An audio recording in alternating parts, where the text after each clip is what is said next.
inmunológica frente al ataque de los parásitos.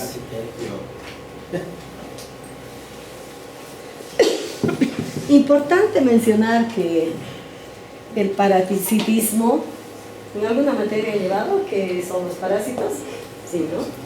Estos provocan un parasitismo. No estoy, ya sabemos, ¿no? Dicen, parásito, este es un parásito, vive a costa de su madre, no trabaja, no hace nada, ¿o no? Entonces, para referirnos a este tema, hay que mencionar que el parasitismo es un fenómeno biológico, interdependiente y dinámico entre dos organismos, el parásito y el huésped. El parásito es el que vive a expensas de un ser superior a él, se introduce dentro de él o se pega y vive feliz consumiendo las cosas del otro, del huésped. En algunas ocasiones no hace daño y le sirve, y en algunas ocasiones hace mucho daño, ¿sí? Entonces se produce el parasitismo entre parásito y huésped. El parásito es cualquier organismo que vive sobre o dentro de otro organismo vivo, de donde obtiene todo lo que necesita para sobrevivir. En otras palabras, lo que dice aquí. En algunas ocasiones pone en peligro la existencia del huésped, y en otras ocasiones no, vive ahí feliz toda la vida.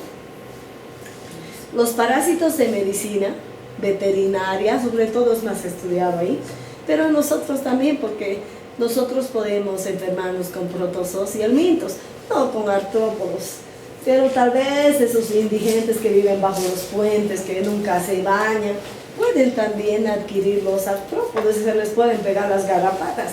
Las garrapatas son los artrópodos.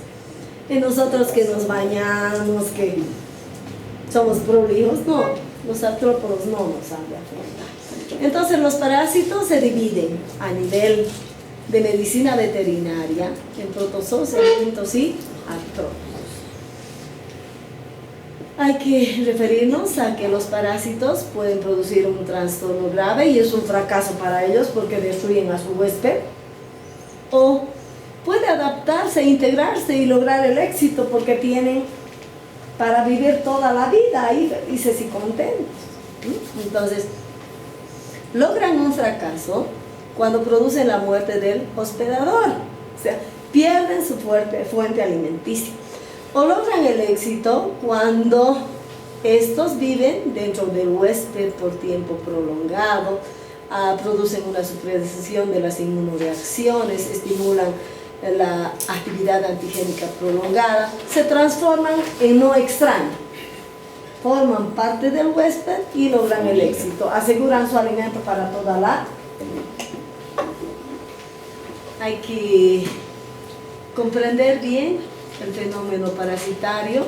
Es importante saber las características del agente, sus mecanismos de agresión, cómo evaden al sistema inmunológico. Además, hay que saber qué mecanismos de defensa tiene el huésped frente a los parásitos. ¿Qué inmunidad se produce frente a los protozoos? Los protozoos son parásitos monocelulares, muy chiquititos, ¿sí? Por ejemplo, estamos hablando de las amebas, las entamoebas, ¿sí? Las yardias lámbreas. Todos ellos son los protozoos. ¿Qué respuesta inmunológica se produce? Se puede producir una resistencia natural que depende de la especie, la edad, la raza, el sexo, la nutrición, el estado inmunológico. Todos tenemos una resistencia natural frente a diferentes afecciones. Y también se produce una reacción de los mecanismos inmunológicos que tenemos. La inmunidad innata con la inflamación local, la fagocitosis, el sistema de complemento, sobre todo con la vía alterna. Y también participa la inmunidad adquirida con la inmunidad humoral y la celular. En relación a la inmunidad adquirida, cuando se produce una afección por los protozoos extracelulares, hay una respuesta inmunológico-humoral. Son activados los linfocitos T helper 2 que liberan a su vez ese leucocito que ha sido activado por un protozoo extracelular, libera interleuquina 4, 5 y 10 que van a activar a los linfocitos B, que se transforman en células plasmáticas y van a producir anticuerpos específicos con M. Cuando los protozoos son intracelulares, la respuesta inmunológica celular se activa. Se activan los linfocitos de helper 1. La célula que ha tenido contacto con ese parásito intracelular libera interferón gamma, factor de necrosis tumoral. Se van a activar los linfocitos citotóxicos y también los macrófagos. Entonces, la respuesta inmunológica adquirida es diferente. Una respuesta frente a parásitos extracelulares es activar y producir la respuesta inmunológica humoral. En cambio, los parásitos intracelulares activan la respuesta inmunológica celular y a los macrófagos. Es una respuesta similar a la que producen las bacterias intra y extracelulares que ya hemos visto. En relación a los protozoos extracelulares, producen una respuesta inmunológica humoral, se liberan anticuerpos con memoria que participan en procesos de opsonización que facilitan la fagocitosis, participan en procesos de aglutinación que inmovilizan al parásito, se activa el sistema de complemento por la vía clásica y también se produce la citotoxicidad dependiente de anticuerpos en donde se ponen en contacto con las natural killer que van a destruir a los protozoos extracelulares. En relación a los protozoos intracelulares, se produce una respuesta inmunológica celular, se activan los macrófagos, los linfocitos T citotóxicos, que van a tener una citotoxicidad directa con memoria. Los macrófagos fagocitan a la célula infectada con el protozoo y también van a hacer lo posible por destruir. Un resumen de la respuesta inmunológica que acabo de mencionar y comparar. Cuando los protozoos son extracelulares e intracelulares, esto tienen que aprender, ¿sí? Es lo que he mencionado hace un momento. Vuelvo a repetir. La respuesta predominante frente al ataque de protozoos extracelulares es la humoral. Frente a los intracelulares es la celular. Las células inductoras, linfocitos de helper 2, en relación a las extracelulares, y las intracelulares, linfocitos de helper 1. Las citocinas mediadoras, la interleuquina 4, en relación a las extracelulares, el interferón gamma en relación a las intracelulares. ¿Cuál es el efecto? Activación de los linfocitos B y producción de anticuerpos producen los protozoos extracelulares. En cambio, los intracelulares activan los macrófagos y a los linfocitos T citotóxicos. ¿Cuáles son mecanismos principales por los que se trata de destruir a los parásitos? A los extracelulares, opsonización, fagocitosis, activación de la vía de complemento, citotoxicidad del anticuerpo mediada por células. En cambio, las extracelulares, la fagocitosis y citotoxicidad directa de los linfocitos TCD8. Es el resumen de los protozoos. Y concluyendo, frente a los protozoarios, la respuesta mediada por célula se orienta a las formas intracelulares, en cambio la humoral a las extracelulares. El éxito de un parásito se mide por la capacidad que tiene de adaptarse al huésped. Si no se adapta, no es exitoso. Pierde su medio de alimento. ¿Cuál es la respuesta de evasión? ¿Cómo evaden los parásitos al sistema inmunológico? A la inmunidad celular y a la humoral. Se localizan en sitios privilegiados. Los intracelulares se meten dentro de la célula y se sitúan en lugares donde no hacen ningún daño. Tienen una variación antigénica también en su membrana. Hay una mutación permanente, el mimetismo, pasan desapercibidos, tienen capacidad inmunosupresora y además tienen una complejidad en el ciclo. Generalmente los parásitos necesitan un huésped que transmita esa afección, no es directa la transmisión de la afección. Aquí podemos apreciar la variación antigénica. Se modifica en forma rápida los antígenos de superficie en ellos. Se modifica. En un momento tiene lipopolisacárido, en otro momento será lípido, en otro será glucoproteína. Entonces hay una variación permanente en su membrana. ¿Cuáles son las consecuencias adversas de un parasitismo, de un parásito? La persistencia antigénica, que va a producir procesos de hipersensibilidad y también reacciones de autoinmunidad. Entonces pueden producir alergias y pueden producir patologías autoinmunes, porque la persistencia de estos por mucho tiempo puede producir esas patologías. Para ellos es el éxito, para el huésped no. La hipersensibilidad que producen estos puede ser del tipo 1, las trichomonas pueden producir irritación, inflamación genital y producen hipersensibilidad tipo 1.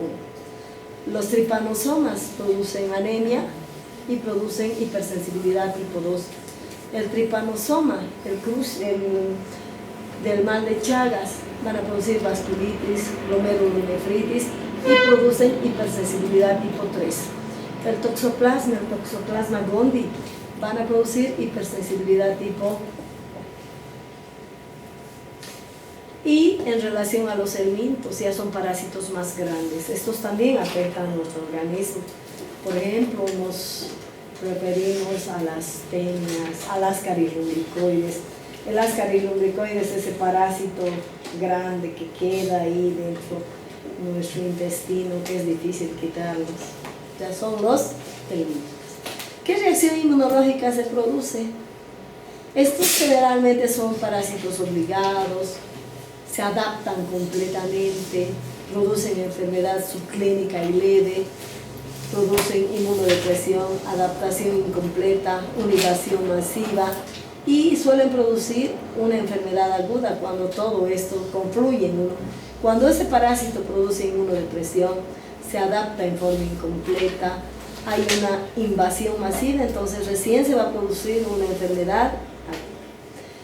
Los helmintos generalmente tienen muchas reacciones que llevan a la morbilidad, pero no a la mortalidad. ¿Cuáles son los mecanismos inmunológicos que se producen frente a los helmintos? Tenemos todos, ya había dicho, resistencia natural. Factores del parásito, presencia de diferentes estadios. En su ciclo de vida estos parásitos pueden estar simplemente como huevos, larvas, crecer, y de acuerdo a en qué estadio se encuentren estos, entonces van a producir una respuesta inmunológica. ¿Qué factores influyen como resistencia natural en el huésped? La edad, el sexo, que va a estar relacionada con la actividad hormonal, constitución genética, raza, nutrición. Todo eso hace que nuestro organismo se defienda adecuadamente o inadecuadamente frente a los helmintos. ¿Qué mecanismos inmunológicos se activan frente a los helmintos? La inmunidad innata y la adquirida. La inmunidad innata, sobre todo la inflamación, y la adquirida con la respuesta humoral y celular. Los fagocitos no les hacen nada, estos son bastante grandes. Entonces, ¿qué se activa? Sobre todo la inflamación. La inmunidad adquirida tiene dos objetivos frente a estos parásitos: penetración de la cutícula, porque estos tienen su cutícula, ataque en los puntos débiles del parásito, que va a activar la respuesta inmunológica humoral a través de los linfocitos T helper 2 y una reacción inmunológica celular a través de los linfocitos T helper 1. Podemos apreciar acá qué reacción se produce. Todo antígeno, y hemos dicho, es un cuerpo extraño que tiene sus epítopes. Entonces, ¿qué sucede? Los parásitos tienen ciertas porciones que cuando se ponen en contacto con las defensas de nuestro organismo, con los macrófagos, estos ya van a activar a los linfocitos T helper 1, T helper 2, para que se active la inmunidad humoral, activando a los linfocitos B, para que se transformen en células plasmáticas y liberen inmunoglobulinas con memoria y sin memoria. Esto puede dar lugar a una acción directa e indirecta. Una acción directa neutralizando las enzimas larvarias, porque todo parásito libera enzimas larvarias. Bloqueo de los poros bucales, anales del parásito. Inhibición del desarrollo larvario, de la eclosión, porque estos tienden a eclosionar, tienen huevos, siempre estos huevos tienen. Entonces se inhibe la inhibición, se inhibe esta eclosión por una acción directa. Y en forma indirecta por la opsonización, los anticuerpos se pegan en esos epítopes del parásito.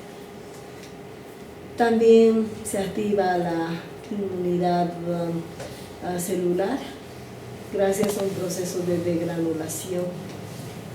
En una acción indirecta se van a producir enzimas líticas, eicosanoides, citoquinas, radicales de oxígeno, etc. También se activan los eosinófilos, porque cuando se activan a los linfocitos de helper 2, estos liberan interleuquina 4, interleuquina 10, interleuquina 13, que van a activar a los eosinófilos, que van a degranular. Por eso cuando hay un parasitismo, especialmente producidos por estos parásitos grandes, aumentan los eosinófilos, siempre por encima de 5. El valor normal de eosinófilos en un hemograma, en un leucograma, es de 0 a 5. Y cuando hay una parasitosis producida por estos parásitos, por los ermitos, aumentan los eosinófilos. Dime. Doutora, os eosinófilos não são ativados com as invasões de hongos? Sobre todo son activados. Los eosinófilos van a ser activados por diferentes tipos de microorganismos, pero no en forma tan masiva como en una afección producida por helmintos. En una afección producida por helmintos, estos siempre aumentan por encima de 7, 8. Por esto, porque se libera la interleuquina 4, 10 y 13. Esto en un primer contacto se produce, toda esta reacción se produce en un primer contacto. En un segundo contacto, ya como los macrófagos ya han aprendido a reconocerlos, van a liberar estos inmunoglobulina E, que pueden provocar una reacción alérgica. Más las células cebadas, ellos sobre todo participan en procesos de degranulación, se van a producir factores vasoactivos, se van a liberar histamina, serotonina, leucotrienos. Ciertos factores quimiotácticos también van a ser liberados por las células cebadas. Van a ser liberadas ciertas enzimas líticas. Aquí los factores quimiotácticos, el factor quimiotáctico FAP, FQE, FQN, son factores quimiotácticos que hacen que se trate de controlar esta parasitosis. Estas enzimas líticas también son producidas por las células cebadas, proteasas, fosfolipasas, tratando de controlar a estos parásitos. Y se van a producir por la liberación de la inmunoglobulina M, G, A, más los macrófagos activados, procesos de opsonización tratando de destruir a los parásitos. Pero, ¿qué sucede? Es difícil, son muy grandes. Es difícil de destruir estos parásitos. Al ser muy grandes, son gusanos. Entonces, ¿quiénes aumentan en grandes cantidades? Los eosinófilos se unen a los parásitos, a esos receptores FC, y liberan sus gránulos sobre los gusanos tratando de destruirlos. También se libera una proteína catiónica para la cutícula de los parásitos. Se liberan peroxidasas con función antiparasitaria. Se liberan radicales superóxido, peróxido de hidrógeno, otros radicales libres que tienen los eosinófilos, tratando de controlar la afección parasitaria. Pero reitero, son muy grandes, es difícil de controlar. La respuesta inmunológica celular es poco efectiva, no es muy efectiva frente a los parásitos. Cuando estos se depositan y nuestro sistema inmunológico trata de controlar, entonces los van a incluir, van a hacer que se queden en un lugar y se forman granulomas. Y estos van a producir reacciones de hipersensibilidad. También van a formar granulomas, el organismo trata de defenderlos por medio de los macrófagos, linfocitos de helper 1, a través de los linfocitos T citotóxicos, pero es poco efectivo la inmunidad celular frente a los parásitos. ¿Cómo evaden la respuesta inmune estos parásitos? A través de un sistema de adaptación. Y además no se produce una resistencia total a la infestación por el mito, son muy grandes, reitero. Hasta sus huevos son muy grandes, los leucocitos son chiquititos. Entonces lo que hacen es tratar de rodearlos totalmente, tratar de localizar esta infección que no avance más y se forman los granulomas. Sí, provocan una aglutinación, intentan producir. Entonces se produce una adaptación a una parasitosis obligada. Los helmintos superan, evaden la respuesta inmune porque son muy grandes. Además, se adaptan a los mecanismos defensivos del hospedador. Los mecanismos de evasión son muchos. La pérdida de la antigenicidad por selección natural. Por ejemplo, el Haemococcus. También evaden el sistema inmunológico por el mimetismo molecular de antígenos del hospedador. Los platelmintos son muy grandes. Provocan una reacción de enmascaramiento por absorción del antígeno. Las tenias, por ejemplo, tan grandes que son, miden hasta 10 metros. Hasta 10 metros. Además, también tienen una variación antigénica. En su membrana están cambiando permanentemente. Es el caso de la Trichinella spiralis. También provocan reacciones de inmunosupresión por la inducción de células supresoras, por ejemplo la filariasis. Hay factores supresores, por ejemplo la fasciola, las filarias, las tenias, la oestophagostoma, el Ostergalia, el estrongeloides, provocan una inmunosupresión inespecífica, la Trichinella spiralis, descamación del grupo cálix. Ellos están rodeados de una membrana y lo descaman. Entonces ya el sistema inmunológico tiene que volver a reaccionar contra ellos.